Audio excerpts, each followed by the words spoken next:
Salut à toi, c'est Hermès, ton moniteur auto-école, enseignant de la conduite et de la sécurité routière. Aujourd'hui, je te propose un examen complet du code de la route, commenté et corrigé. Allez, on perd pas de temps, on commence tout de suite. Question numéro 1.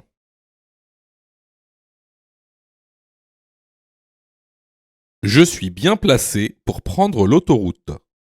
Oui, réponse A. Non, réponse B.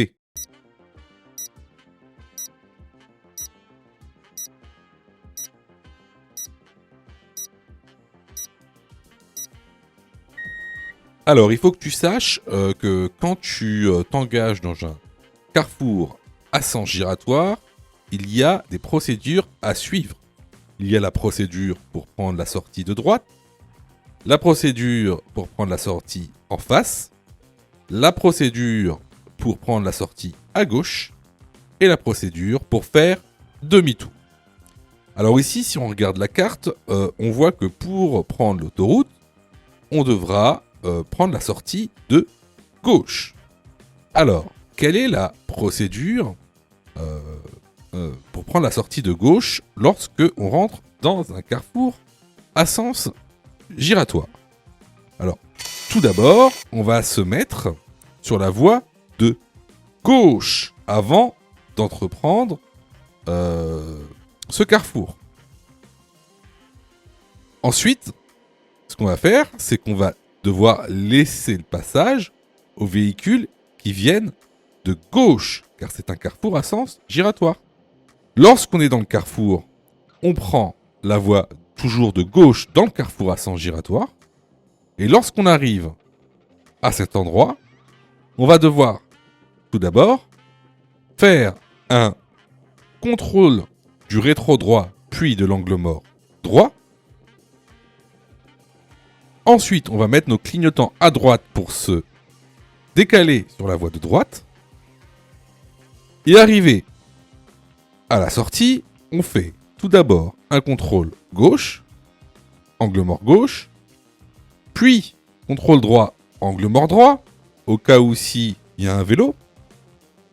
On met le clignotant à droite et on s'insère dans la sortie. Donc, pour répondre à la question, est-ce que je suis bien placé pour prendre l'autoroute? Bah oui, je suis bien placé, parce que je suis sur la voie de gauche, et la sortie pour prendre l'autoroute est celle de gauche. La bonne réponse, ici, est la réponse A. Question numéro 2. L'acuité visuelle binoculaire minimale requise pour la conduite est de 5 dixièmes. Oui, réponse A. Non, réponse B.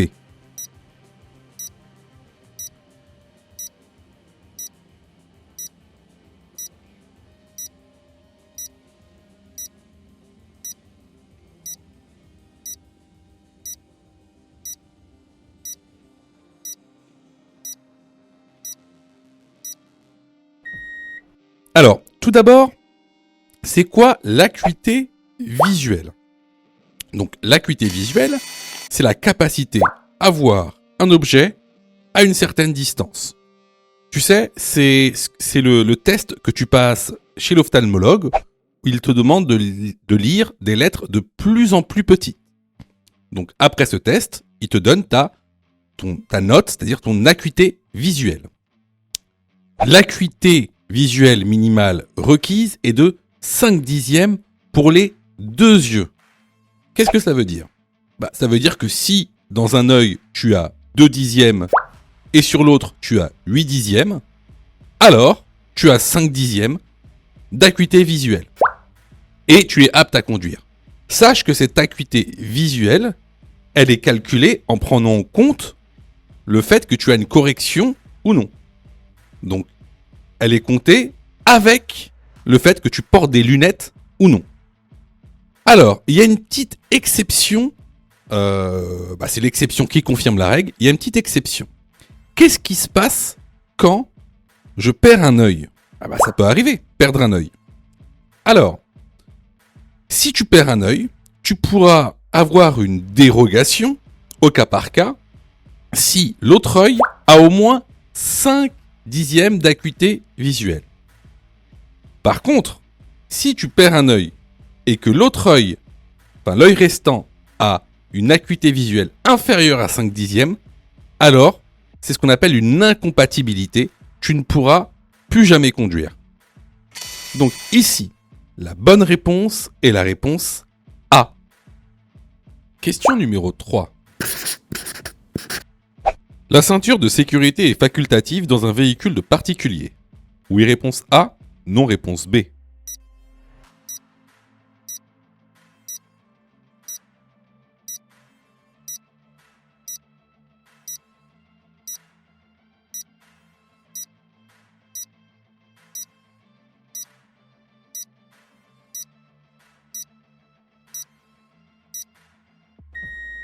Alors, la ceinture de sécurité dans un véhicule pour particulier est obligatoire à l'avant et à l'arrière.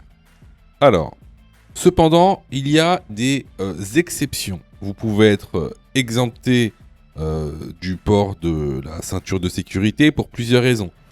Par exemple, si vous avez un certificat médical. Alors attention, c'est pas un certificat médical que vous allez chercher chez le médecin de ville. C'est un certificat médical en fait qui est agréé par la préfecture. Vous pouvez être aussi exempté si vous conduisez un véhicule d'intérêt général, si vous conduisez par exemple un taxi ou si vous conduisez par exemple des véhicules qui effectuent des livraisons en porte-à-porte. Voilà, donc il y a des exceptions. Mais ça concerne surtout les entreprises privées. Par exemple, les taxis ou autres. Mais sinon, lorsqu'on est dans une voiture de particulier, le port de la voiture est obligatoire à l'avant et à l'arrière. Hors exemption médicale par un médecin agréé par la préfecture. Donc, ici, la bonne réponse est la réponse B. Question numéro 4.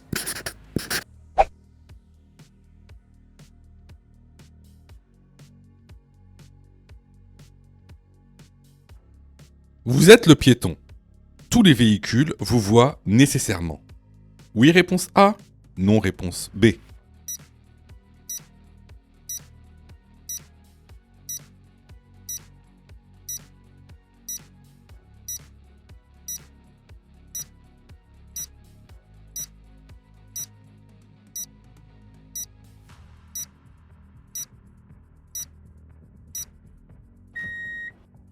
Alors ici, vous voyez, vous êtes le piéton. Certains véhicules ne vont pas nécessairement vous voir, notamment ici la voiture qui est juste derrière la voiture noire. Ou alors, ça peut être un motard qui ne vous ayant pas vu, peut contourner les voitures et ensuite venir vous percuter. Ici, la bonne réponse est la réponse B. Question numéro 5. À bord de mon véhicule, la carte d'immatriculation est obligatoire. Oui, réponse A. Non, réponse B.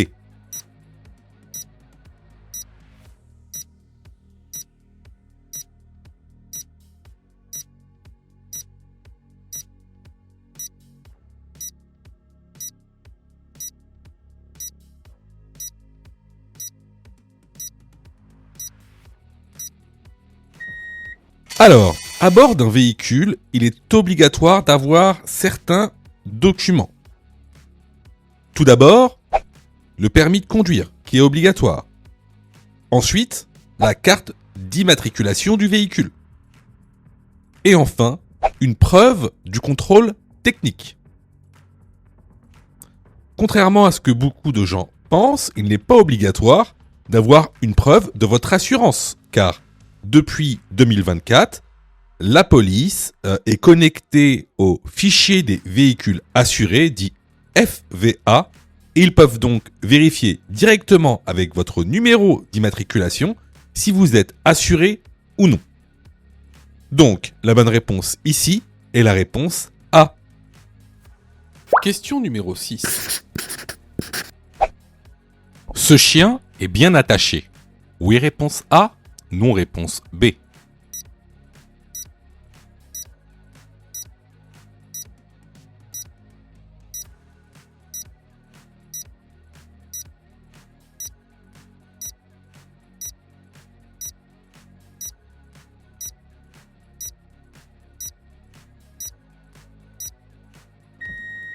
Alors, il faut que vous sachiez que les chiens doivent également être attachés. Tout d'abord, pour pas vous gêner lorsque vous conduisez, mais également pour pas que ils se transforment en projectiles si vous devez faire un freinage d'urgence. Alors, sachez qu'il existe des mécanismes, notamment des laisses pour chiens, hein, qui permettent justement aux chiens d'être attachés en sécurité.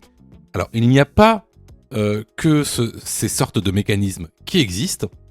Il en existe bien d'autres, notamment parfois avec des filets. Donc, ici, est-ce que le chien est bien attaché? La bonne réponse est la réponse B. Question numéro 7. Ce bouchon est celui du réservoir. Réponse A, du liquide de refroidissement. Réponse B, d'huile. Réponse C, du liquide de frein. Réponse D, du liquide lave-glace.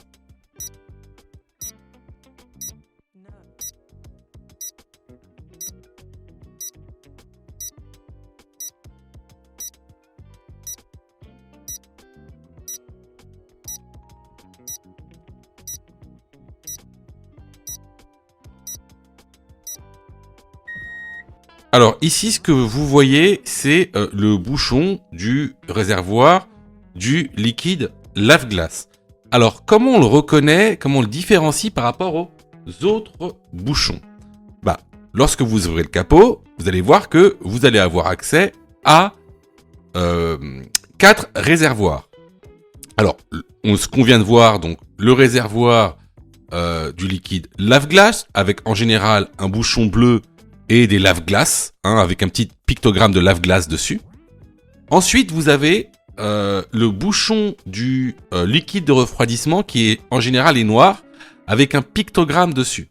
Alors, ce qui est bien, c'est que ce pictogramme que tu vois dessus, ça correspond au voyant qu'il y a sur ton tableau de bord. Et ça, c'est quoi comme voyant? C'est le voyant qui indique que tu as un problème de refroidissement dans le véhicule. Ensuite, tu as le bouchon du liquide de frein. Le bouchon du liquide de frein, il est ici. En général, il est noir avec des pictogrammes jaunes. Et regardez ce qu'il y a comme pictogramme. Ce pictogramme, c'est quoi? C'est le voyant qui s'allume dans ton tableau de bord quand tu as un problème de liquide de frein, justement. Avec un point d'exclamation à l'intérieur pour dire qu'il y a un problème, tout simplement. Et enfin, tu as ici le bouchon du réservoir d'huile. D'accord? Et regarde le pictogramme qu'il y a dessus. C'est le voyant qui s'allume sur ton tableau de bord lorsque tu as un problème d'huile moteur. Donc c'est comme ça qu'on reconnaît quel bouchon appartient à quel liquide et quel réservoir. Donc ici, pour répondre à la question, la bonne réponse est la réponse D. Je vois que tu es super motivé pour avoir ton code. Alors, soutiens la chaîne en t'abonnant et surtout en activant les notifications afin d'être prévenu des dernières vidéos mises en ligne. Question numéro 8.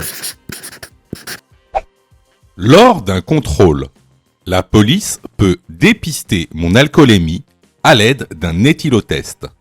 Oui, réponse A. Non, réponse B.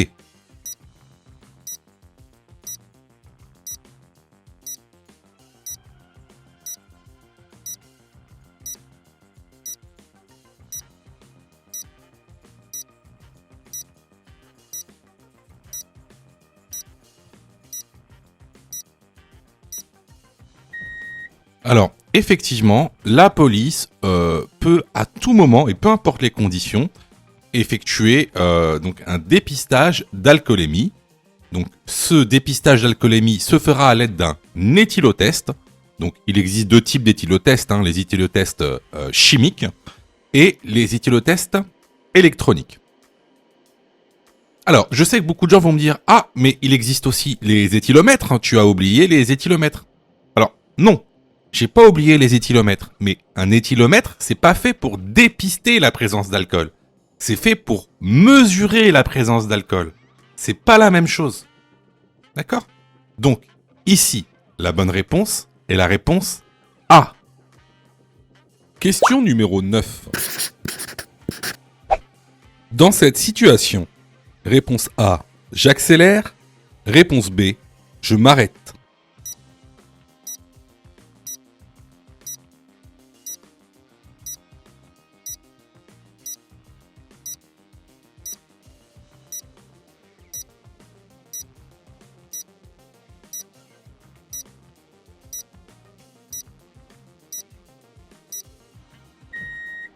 Alors ici, on est devant un passage piéton qui n'est pas régi par une signalisation lumineuse.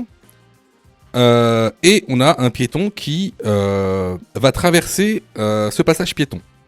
Donc dans ce cas-là, on s'arrête. On s'arrête. Si on ne s'arrête pas, c'est ce qu'on appelle un refus de priorité. Donc c'est une contravention de 4e classe, 135 € d'amende et 6 points en moins sur le permis de conduire. La bonne réponse ici est la réponse B. Question numéro 10. Je dois toujours actionner mes clignotants quand je quitte un stationnement. Oui, réponse A. Non, réponse B. Ici, je peux quitter mon stationnement immédiatement. Oui, réponse C. Non, réponse D.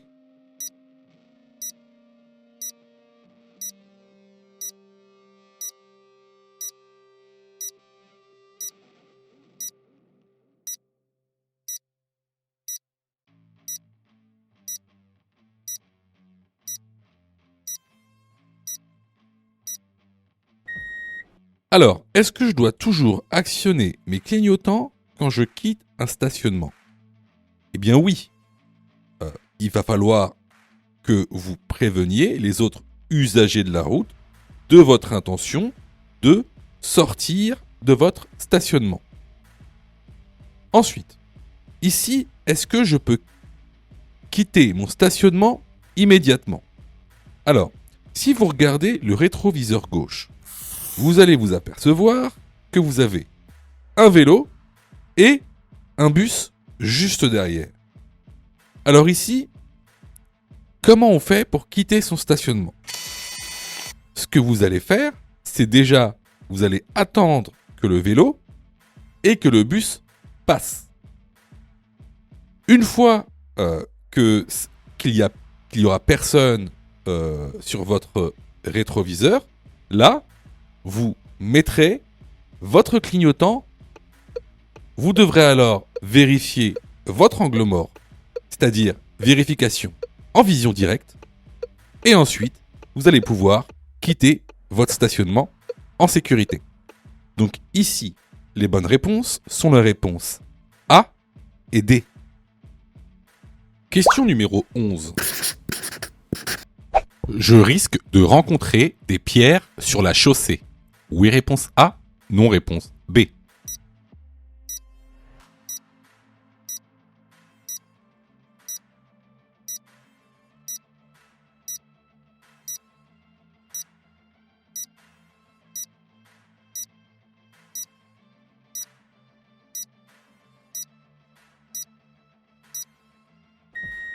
Alors effectivement, ce panneau est un panneau de danger qui indique un risque de chute de pierre et de pierre sur la chaussée. La bonne réponse ici est la réponse A. Question numéro 12. Dans cette situation, je peux dépasser ce camion. Oui, réponse A. Non, réponse B. J'attends avant de dépasser. Oui, réponse C. Non, réponse D.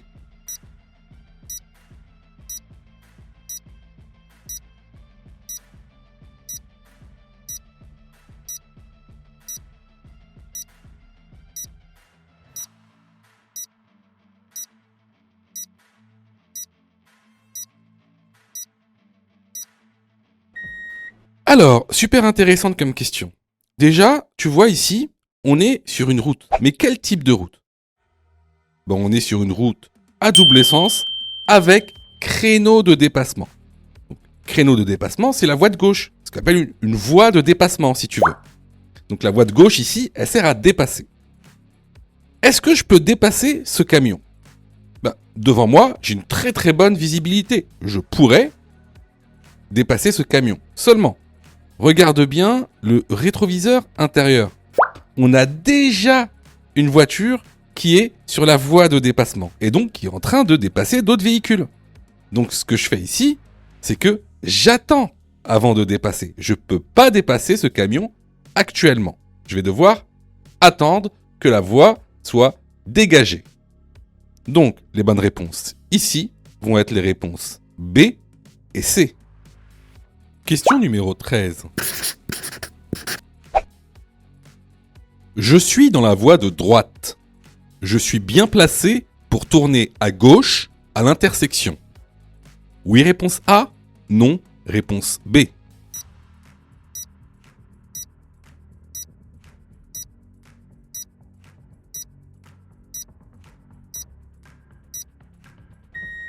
Alors, question très intéressante.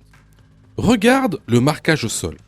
La voie de gauche est délimitée par une ligne épaisse discontinue. Donc, la voie de gauche est une voie réservée. Tu sais, un peu comme les voies de bus. Sauf que là, regarde, sur cette voie de gauche, il a un marquage au sol qui montre une flèche qui tourne vers la gauche. Donc, c'est une voie réservée aux véhicules qui tournent à gauche. C'est ce qu'on appelle une voie de stockage. Alors, concrètement, c'est quoi une voie de stockage ? Comme tu le vois sur cette animation, cette voie de stockage sera réservée aux personnes qui veulent tourner à gauche. C'est là qu'on va stocker, donc voie de stockage, c'est là qu'on va stocker les véhicules qui veulent tourner à gauche à l'intersection afin de libérer la voie de droite pour aller tout droit. Donc, pour répondre à la question, je suis dans la voie de droite, est-ce que je suis bien placé pour tourner à gauche à l'intersection ? Ben non. La bonne réponse ici est la réponse B. Sais-tu que Mon Code de la route est aussi une plateforme pédagogique qui te permet de passer ton examen du code à partir de seulement 9,90 €. Et on a même conçu, spécialement pour toi, un programme qui te permet d'obtenir ton code en un temps record. C'est le programme Mon Code en 10 jours. Avec un calendrier de révision personnalisé, un contenu pédagogique par thème conforme à la nouvelle réforme, des nombreux tests d'examen blanc issus de l'examen officiel, accessible sur smartphone, tablette et PC durant 1 an et en accès illimité. Et surtout, cette formation est 100% remboursée en cas d'échec à l'examen. Alors, si tu souhaites obtenir ton code du premier coup sans te ruiner et sans risque, rejoins notre programme en cliquant sur le lien en description de la vidéo. Pour ça, tu as juste à cliquer sur le lien en description et à choisir ta formule. Question numéro 14. Au passage piéton, je m'arrête. Oui, réponse A. Non. Réponse B.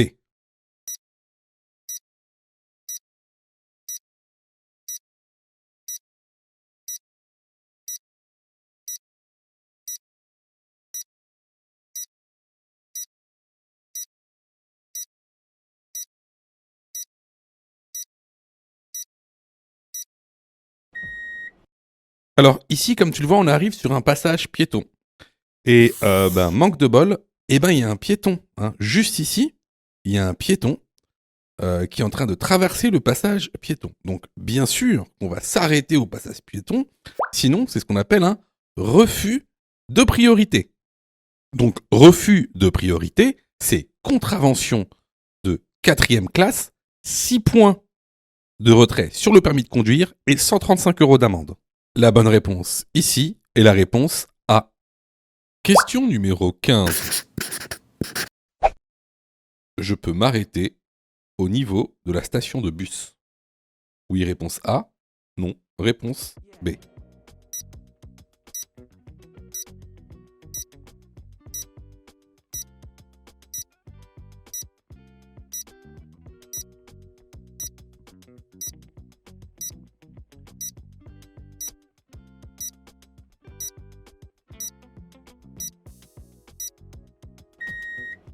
Alors, vous devez savoir que le stationnement et l'arrêt sont strictement interdits au niveau d'une station de bus.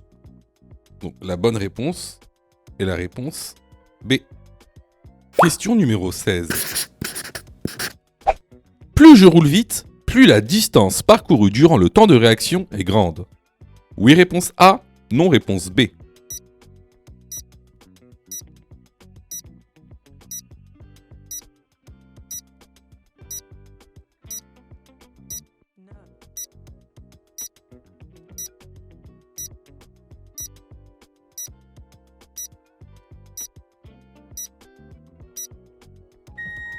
Alors ça, ce sont vraiment des questions récurrentes pour le nouveau code de la route, nouvelle réforme.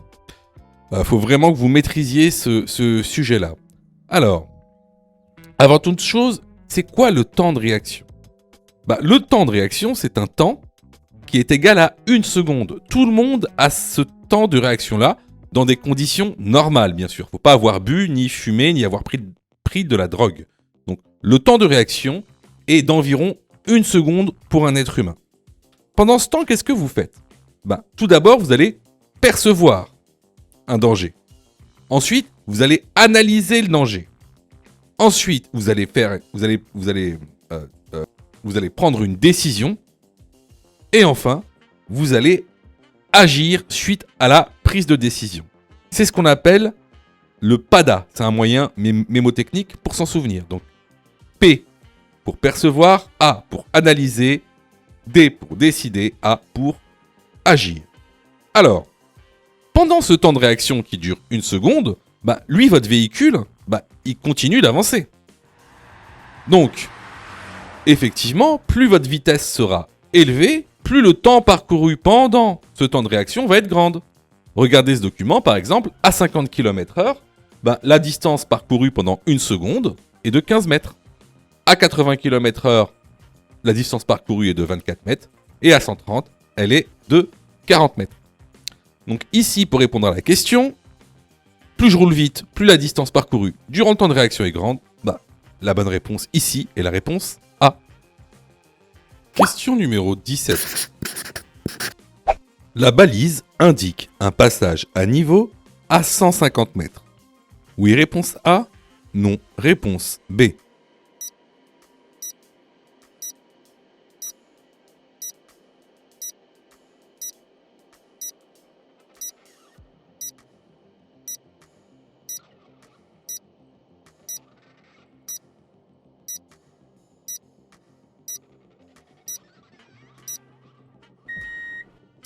Alors, ici, on est bien sur une balise de passage à niveau. Alors, ce qu'il faut savoir, c'est que une balise avec 3 bandes rouges signifie que le passage à niveau est à 150 mètres. La balise à 2 bandes rouges à 100 mètres. Et la balise avec une seule bande rouge à 50 mètres. Donc ici, est-ce que la balise indique un passage à niveau à 150 mètres ? La bonne réponse est la réponse A. Question numéro 18. Je possède un véhicule électrique. Avant un long trajet, je vérifie que le batterie est bien chargé en totalité. Oui, réponse A. Non, réponse B.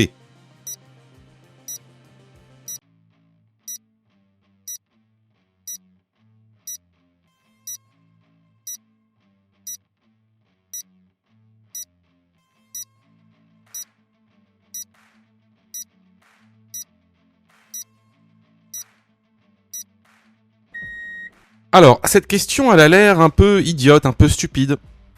Pas du tout. Alors, déjà, premièrement, c'est une question qui est souvent posée à l'examen du code de la route. Il y a de grandes chances que cette question vous sera posée à l'examen. En plus de ça, pourquoi cette question ? Parce que, vous savez, imaginez que vous partez pour un long voyage avec votre famille, votre femme, vos enfants. Qu'est-ce qui va se passer si la batterie, elle n'est pas chargée ?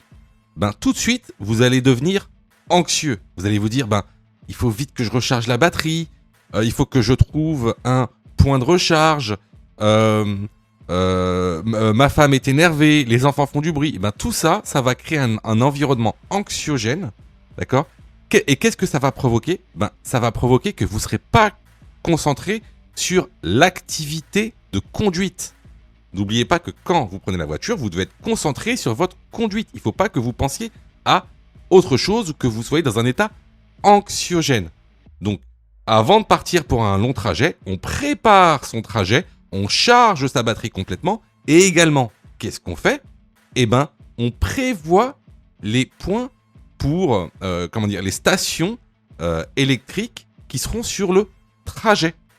Donc, ici, avant un long trajet, je vérifie que la batterie est bien chargée. La bonne réponse est la réponse A. Les vidéos sont totalement gratuites, donc abonne-toi pour aider la chaîne et surtout, active les notifications pour être prévenu des dernières vidéos et avoir ton code beaucoup plus rapidement. Question numéro 19. Le camion se rabat sur ma voie. Réponse A. J'accélère. Réponse B. Je ralentis. Réponse C. Je maintiens mon allure.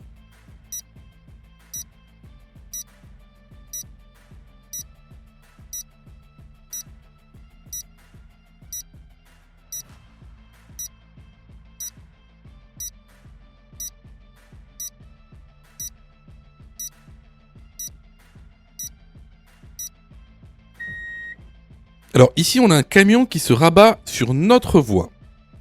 Alors, si j'accélère, qu'est-ce qui va se passer ? Si j'accélère, je vais rentrer en collision directe avec le camion. Et en plus, ce sera moi le fautif. Ensuite, est-ce que je maintiens mon allure ? Si je maintiens mon allure, c'est vrai, il ne va pas y avoir de collision et le camion pourra s'insérer.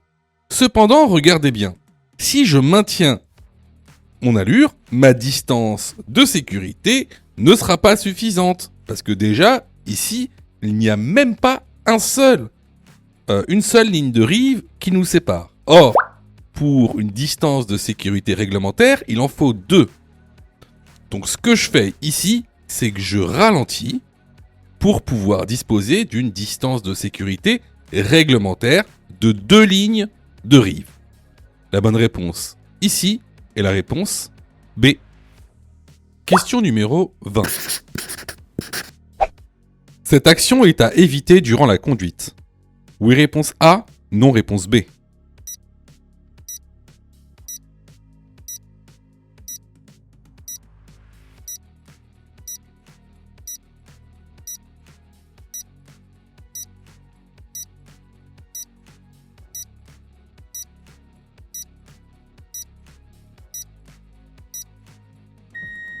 Alors, c'est évident.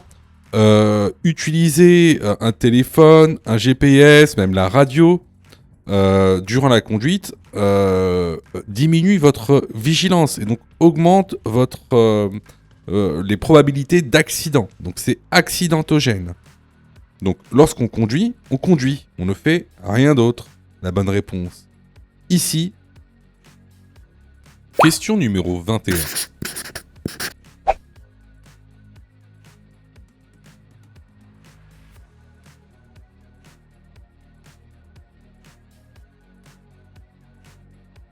Un groupe de personnes s'apprête à passer le passage piéton.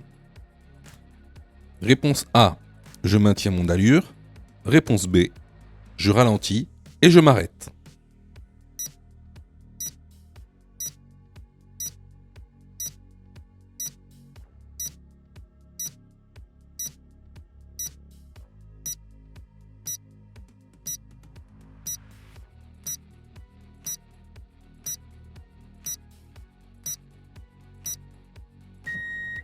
Alors dans cette vidéo, on peut voir que il y a un groupe de personnes qui s'apprêtent à passer le passage piéton et qui sont cachées par le camion. En passant, on pourrait dire que le camion est très très mal garé. C'est ce qu'on appelle un stationnement très gênant, voire dangereux. Parce qu'on ne peut pas apprécier le passage piéton. Donc là, effectivement, la bonne réponse est la réponse B. Je ralentis et je m'arrête. Question numéro 22. Je suis témoin ou acteur d'un accident avec dommages corporels. Dans l'ordre, je dois. Réponse A. Protéger, alerter, secourir. Réponse B. Secourir, alerter, protéger.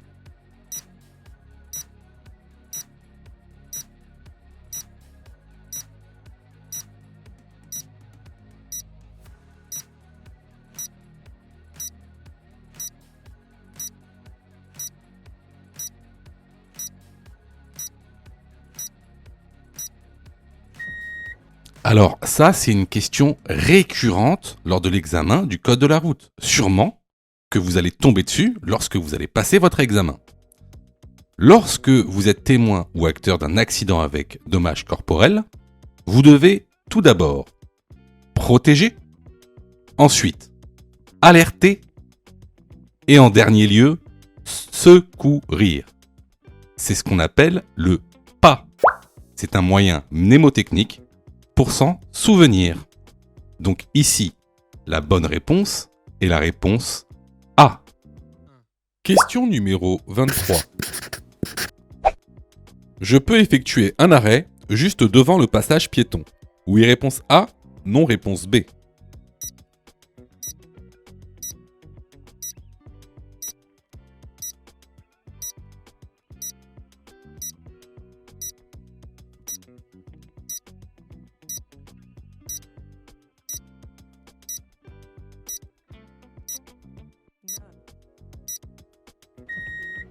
Alors, il faut savoir que le stationnement et l'arrêt sur un passage piéton est interdit et c'est sanctionné par une contravention de 4e classe, donc une amende de 135 €.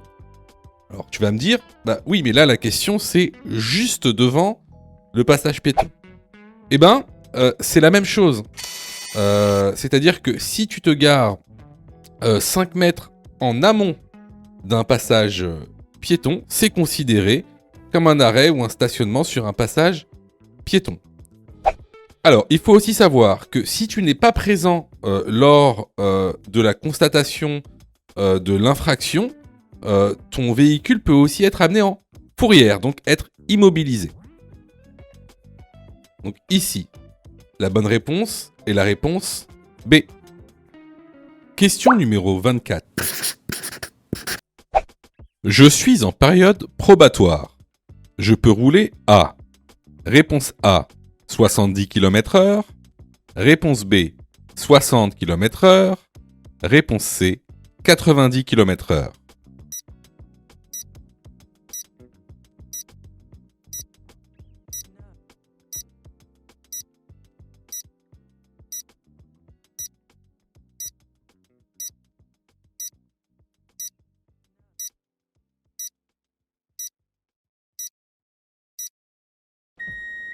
Alors là, comme tu le vois, on a une signalisation verticale qui nous indique que la vitesse maximale autorisée est de 70 km/h. Tu peux donc rouler également à 60 km/h. Par contre, tu ne pourras pas rouler au-dessus de la vitesse maximale autorisée. Les bonnes réponses ici sont les réponses A et B. Question numéro 25. Je peux stationner à droite derrière la ligne blanche. Oui, réponse A, non, réponse B.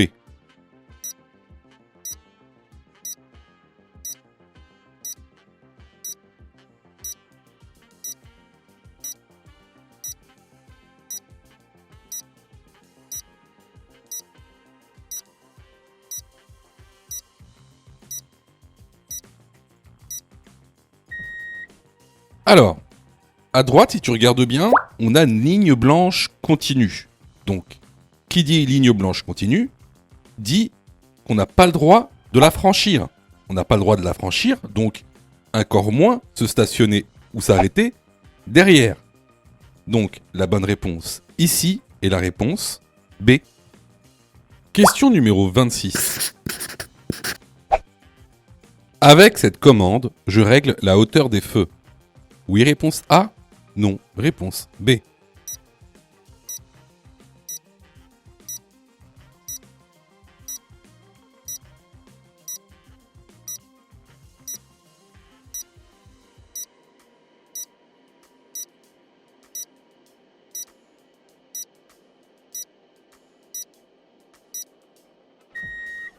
Alors oui, cette commande te permet de régler la hauteur des feux. Donc ici la bonne réponse est la réponse A. Question numéro 27. Je roule à la vitesse maximale autorisée. Oui réponse A, non réponse B.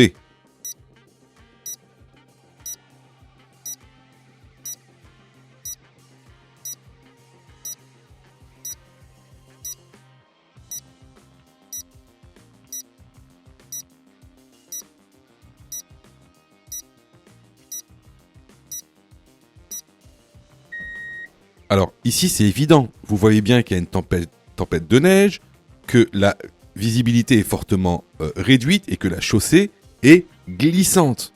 Donc ici effectivement on ne va pas rouler à la vitesse maximale autorisée, on va rouler à une vitesse adaptée. C'est quoi une vitesse adaptée? On roule comme on peut, à la vitesse à laquelle on peut rouler. Hein. Et même parfois, vous allez voir, cas très rare, vous allez être obligé même de vous arrêter. Hein, tellement ça va être compliqué que vous ne verrez plus rien. Donc ici, la bonne réponse est la réponse B. Question numéro 28. Dans cette situation, réponse A, je m'arrête. Réponse B, je passe.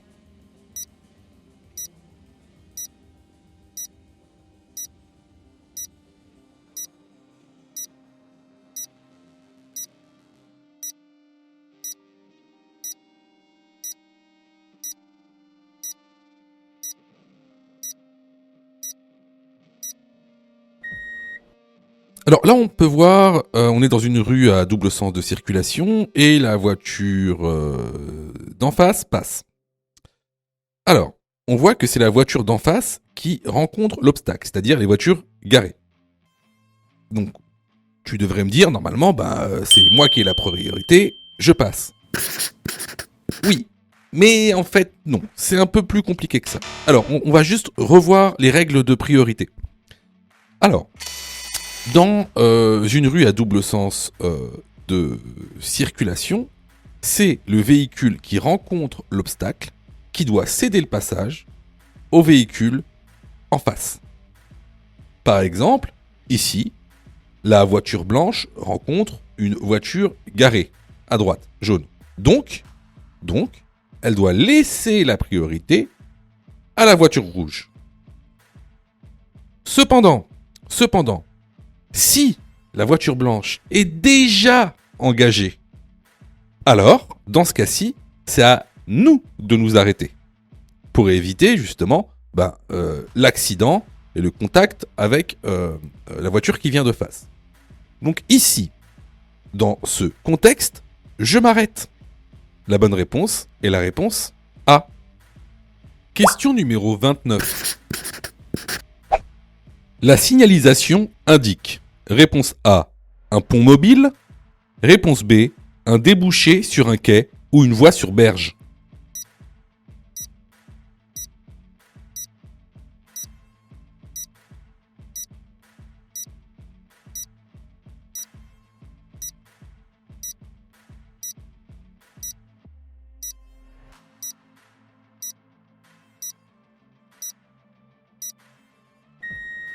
Alors, ce panneau de danger annonce un débouché sur un quai ou une voie sur berge.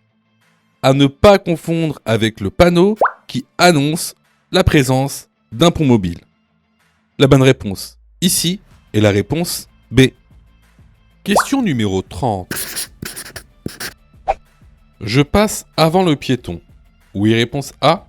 Non, réponse B.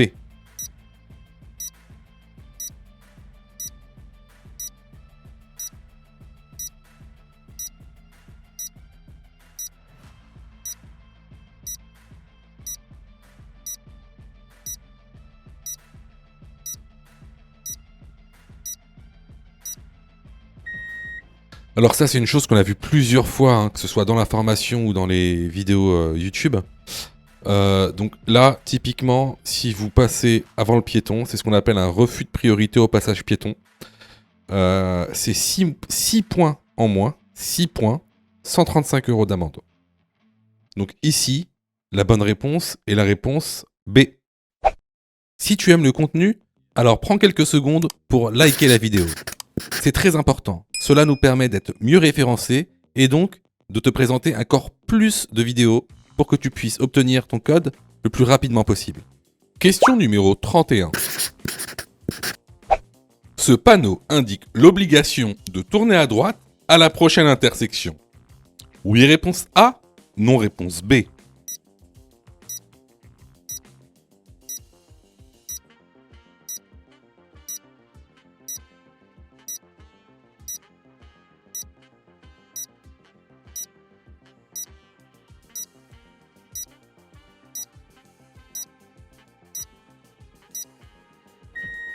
Alors, la fameuse question à 1 milliard de dollars. Alors, avant de répondre à la question, sachez une chose. Notre but à nous, c'est pas de vous induire en erreur, c'est pas de vous poser des questions pièges, pas du tout. D'ailleurs, on n'a aucun intérêt à faire ça. Notre but à nous, c'est de vous former au code de la route afin que vous ayez votre code de la route le plus rapidement possible, si possible, du premier coup. Donc, c'est normal de se tromper. D'accord ? C'est normal de se tromper. Sachez que 40% des gens ratent leur code de la route lors de leur première tentative. Le code de la route, c'est compliqué. Et d'ailleurs, le code de la route français, c'est l'un des plus compliqués au monde. D'accord ? Il y a énormément de nuances. Donc si vous vous trompez, si vous n'avez pas moins de 5 fautes au test, c'est pas grave. Vous êtes dans un processus d'apprentissage et ces vidéos-là vous aident justement à apprendre. On vous aide à avoir votre code. Donc faut pas s'énerver si vous faites des erreurs. Alors ici, sur cette question, pourquoi je vous dis ça ? Parce qu'il y a certaines personnes qui disent oui, c'est une question piège, tu fais exprès et tout ça. Non. C'est juste que vous ne connaissez pas le code de la route. Donc, il faut que vous appreniez le code de la route. Il n'y a pas de questions pièges. Il y a très très peu de questions pièges dans le code de la route, contrairement à ce que vous pensez. Il n'y a que des gens en fait qui ne connaissent pas leur code. Voilà. Et c'est pour ça qu'on a mis en place ces vidéos, qu'on a mis en place la plateforme de formation. Ce panneau indique l'obligation de tourner à droite avant le panneau. Quand tu vois ce panneau, ça veut dire que tu es obligé de tourner à droite avant le panneau. À ne pas confondre avec ce panneau qui t'oblige à tourner à droite à la prochaine intersection. Ce sont deux panneaux différents qui ont deux significations différentes. Ils ont l'air semblables, mais ce ne sont pas du tout les mêmes. Donc ici, la bonne réponse est la réponse B. Question numéro 32. Avant un long voyage, je prépare mon itinéraire en listant les stations de recharge électrique sur mon trajet. Oui, réponse A. Non, réponse B.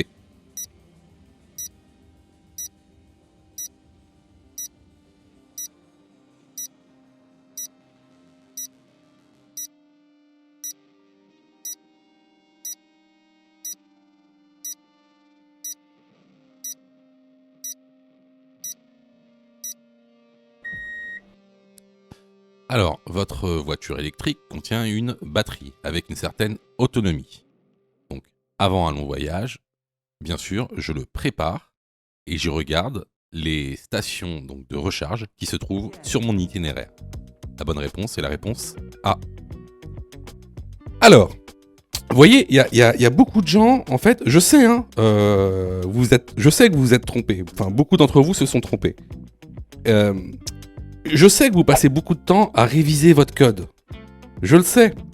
Sûrement que même vous avez une application gratuite. Mais vous savez, les applications gratuites, si c'est gratuit, ne pensez pas que vous allez avoir de la qualité. D'accord ?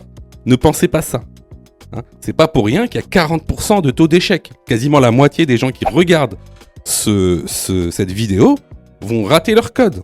Pas parce qu'ils n'ont pas travaillé, pas parce qu'ils sont nuls, parce que vous avez été mal formés.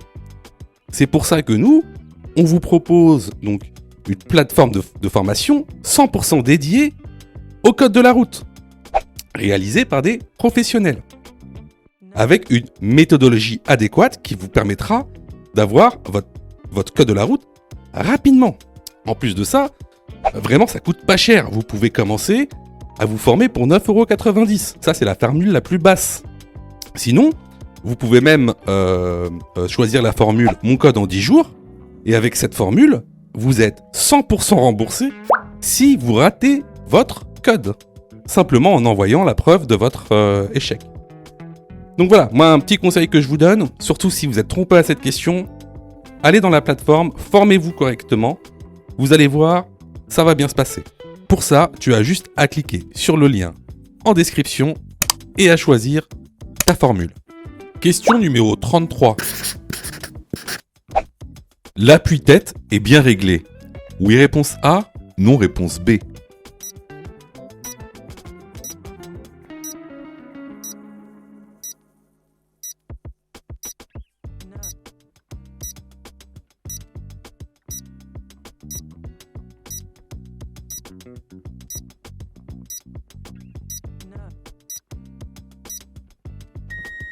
Alors, pour que l'appui-tête soit correctement réglé, il faut que le haut de l'appui-tête soit aligné avec le haut du crâne. Donc ici, c'est bien le cas, donc l'appui-tête est bien réglé. La bonne réponse ici est la réponse A. Question numéro 34.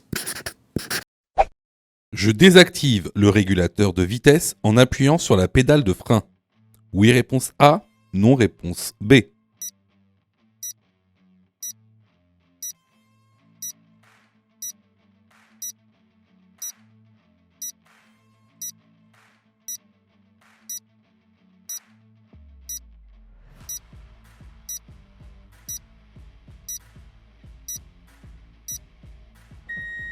Alors, tout d'abord, comment fonctionne un régulateur de vitesse ?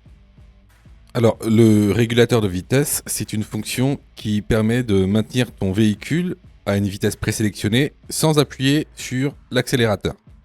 Alors, pour mettre en service le régulateur de vitesse, il faut appuyer sur le contacteur Mode pour sélectionner la fonction de régulateur de vitesse.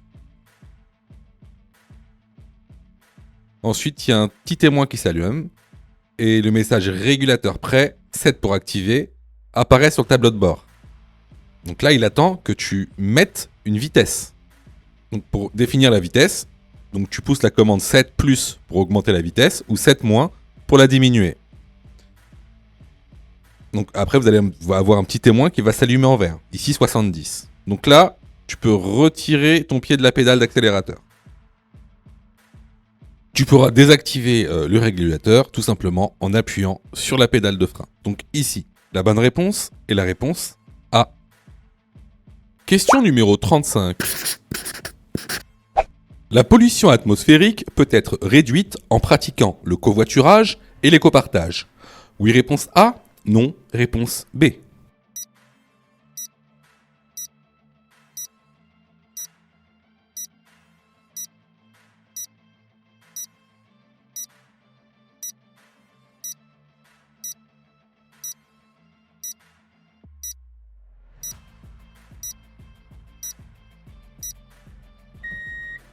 Alors effectivement, le covoiturage et l'écopartage vont réduire le nombre de véhicules en circulation.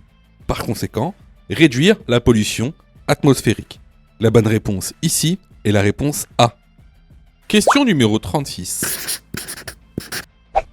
Ce chargement a un impact sur la consommation. Oui, réponse A. Non, réponse B.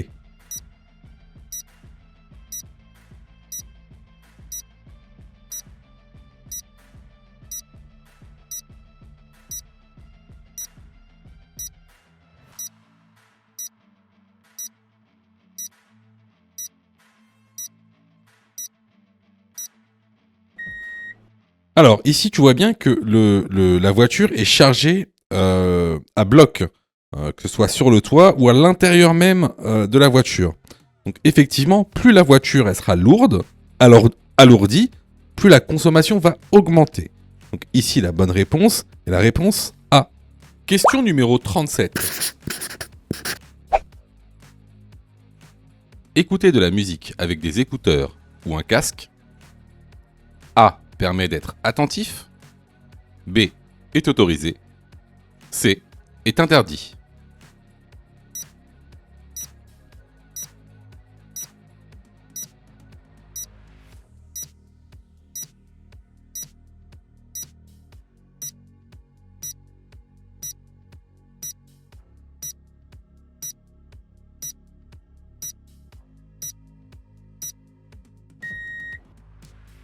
si vous écoutez de la musique avec des écouteurs ou un casque, vous n'allez pas pouvoir entendre, par exemple, les autres véhicules à moteur, que ce soit des voitures ou des scooters.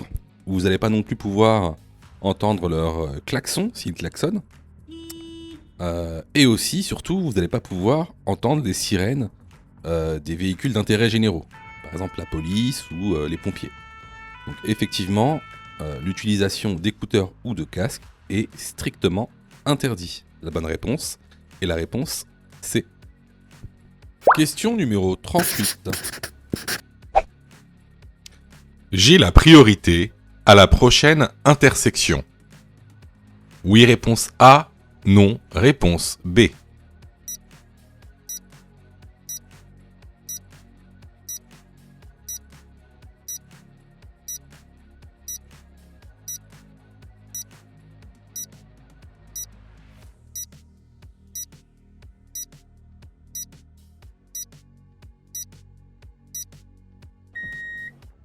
Alors, ce panneau est un panneau de route prioritaire. Ça veut dire quoi? Ça veut dire que sur toute la route dans laquelle tu es, tu seras prioritaire à chaque intersection jusqu'à ce que tu vois le panneau de fin de priorité.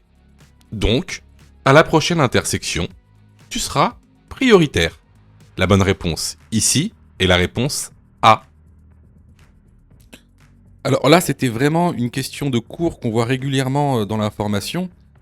Donc, si vous avez eu faux à cette question, vraiment, je vous incite vraiment à vous former, hein, que ce soit chez nous ou ailleurs. Alors, je reçois plusieurs messages de votre part, d'ailleurs, je vous en remercie. Alors, vous me posez souvent deux questions. Alors, la première, c'est quand est-ce que je suis prêt pour passer mon code? Et la deuxième, c'est est-ce que je dois suivre la formation? Alors, tout d'abord, on va répondre à la première question. Quand est-ce que tu es prêt pour passer ton code? C'est très simple. Si tu fais moins de 5 fautes sur les 5 dernières séries d'examens blancs que tu as fait, alors tu es prêt à passer le code de la route. Donc attention, hein, ça veut dire qu'il faut que sur les 5 dernières séries que tu as faites, de manière consécutive, il n'y a pas une seule série où tu as fait plus de 5 fautes. Donc si tu as fait plus de 5 fautes à une seule série, il faut que tu continues à faire des examens blancs. La deuxième question. Est-ce que il serait mieux pour moi de prendre une formation? Alors, là, c'est pareil. Si tu fais 8 fautes ou plus sur les 5 dernières séries d'examens blancs que tu as faites, alors, il est vivement conseillé de te former. Ça veut tout simplement dire que il te manque certaines notions essentielles. Ça veut pas dire que tu connais pas ton cours, ça veut dire qu'il te manque des notions essentielles pour pouvoir progresser. Et clairement, c'est pas en faisant des examens blancs que tu vas progresser, tu vas même plutôt stagner. Voilà. Donc si tu as fait 8 fautes ou plus sur l'une des 5 dernières séries que tu as faites, je te conseille vivement de te former. Surtout que on a mis en place donc une plateforme pédagogique qui répond vraiment à tous vos besoins. On a fait en sorte que tout le monde puisse se former au code de la route. Vous avez la formule standard, par exemple, qui est à 19,90 € par an.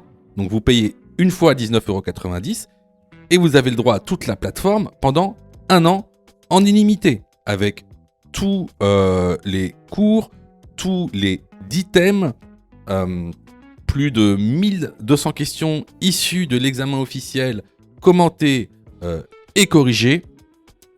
Vous avez pour ceux, par exemple, qui veulent passer leur code rapidement, la formule à mon code en 10 jours, pour passer son code en 10 jours, qui est à 39,90 € par an, en illimité. Et en plus, si vous ratez votre code, eh ben vous êtes 100% remboursé, seulement en envoyant votre preuve d'échec. Sinon, pour ceux qui le souhaitent, vous avez la plus petite formule, la formule basique, qui est à 9,90 € par semaine. Celle-ci, c'est une formule qui est hebdomadaire, qui en général est réservée à ceux qui ont déjà passé leur code et qui ont échoué. C'est une sorte de remise à niveau. Donc, vraiment, il y en a pour tous les besoins et il y en a aussi pour tous les prix. Et c'est vraiment pas cher. Ce serait bête de rater son code alors que vous auriez pu vous former pour 9,90 €. Pour ça, tu as juste à cliquer sur le lien en description et à choisir ta formule. Question numéro 39. Pour avoir une conduite éco-responsable, je diminue ma vitesse. Oui, réponse A. Non, réponse B.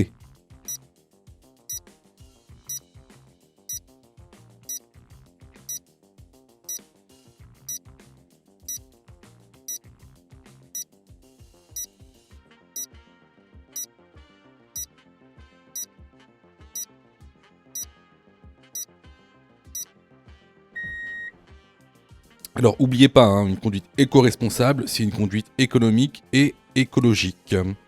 Pour avoir une conduite éco-responsable, il est conseillé de rouler à 10 km en dessous de la vitesse maximale autorisée. Donc, pour avoir une conduite éco-responsable, je diminue ma vitesse. La bonne réponse est la réponse A. Question numéro 40. Le camion blanc a sûrement vu le vélo. Oui, réponse A. Non, réponse B.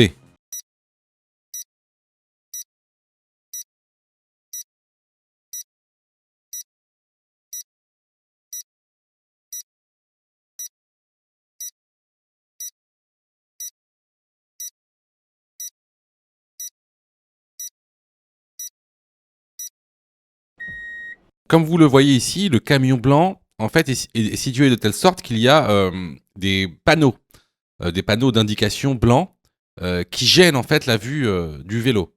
Mais j'ai envie de dire, même s'il n'y avait pas eu ces panneaux blancs, il y a très peu de chances pour que le camion ait vu le vélo. Très très peu parce que les vélos, vous allez voir quand vous allez commencer à conduire, on les voit très mal, même de jour. C'est fin. C'est de matière métallique, donc par exemple là, regardez, il fait un beau soleil, donc c'est réfléchissant.